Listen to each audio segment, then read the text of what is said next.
Hey, we're back in the Psalms. Thank you for coming back and reading with me.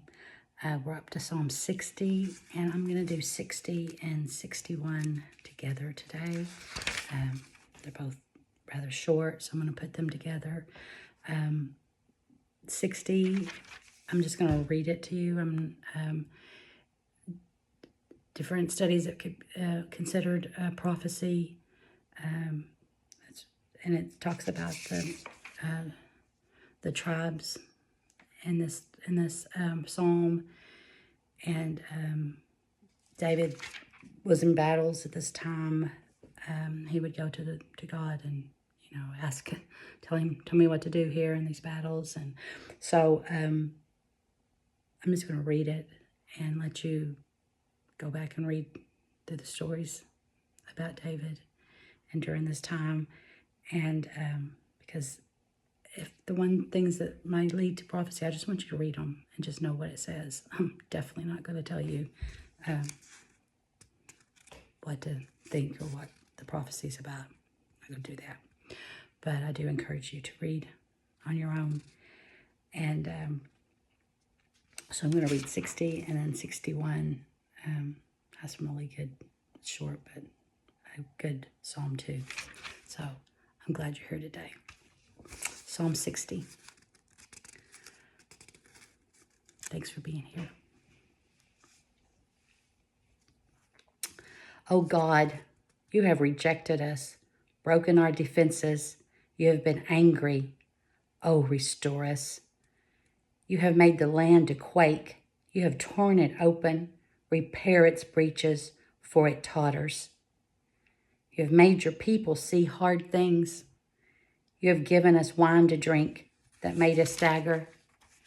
You have set up a banner for those who fear you, that they may flee to it from the bow. That your beloved ones may be delivered. Give salvation by your right hand and answer us. God has spoken in his holiness.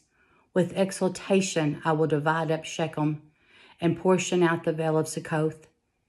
Gilead is mine, Manasseh is mine, Ephraim is my helmet, Judah is my scepter, Moab is my wash basin.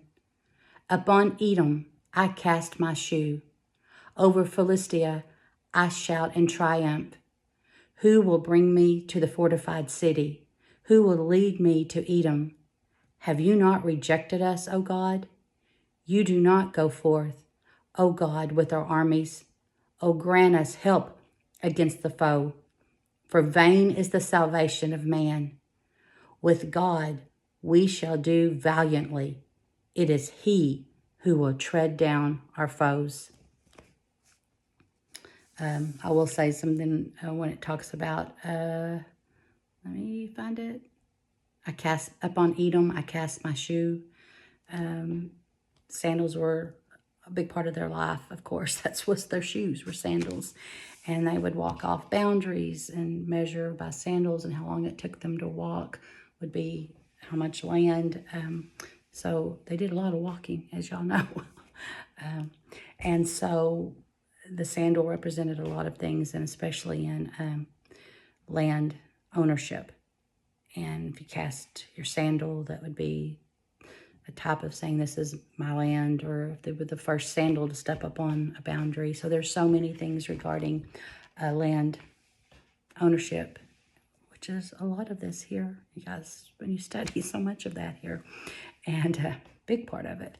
And so that throwing a shoe, throwing a sandal could represent different things in their culture of land ownership. And I'm not going to go too in depth on it, but maybe strike your interest a little. That's kind of my goal, to just get your interest and go, I'm going to go study on that because it is so interesting. Okay, 61.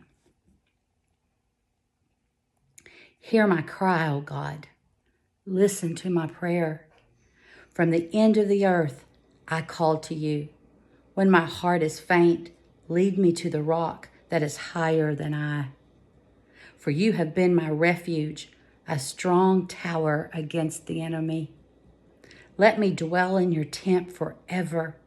Let me take refuge under the shelter of your wings. For you, O God, have heard my vows. You have given me the heritage of those who fear your name.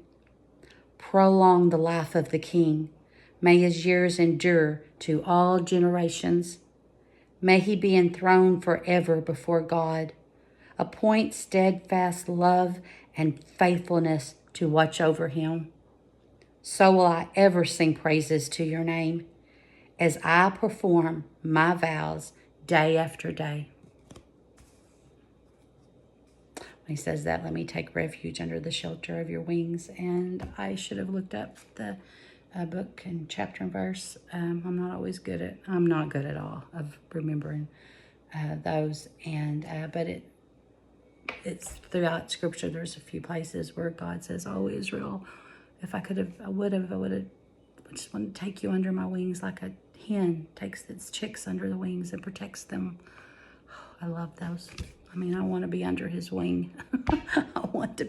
I'm his chicks. I want to be under his wing of protection. And so it made me think of those verses. If you can look those up, those are just beautiful verses of him, using, y'all know I like chickens. So yeah, when it talks about hens, I get a little excited. But if you've ever watched a mother hen take care of chicks, it is the most beautiful thing. And so those verses just speak really loud to me, who I just adore watching a mother hen take care of her chicks and running and getting them and keeping them under her wings. And such a pretty thing. So I'm going to get off chickens. I'd be here all day. Okay. We're going to be up to, 62 next? Wow. 62. We're going. So thank you. Bye. See you soon.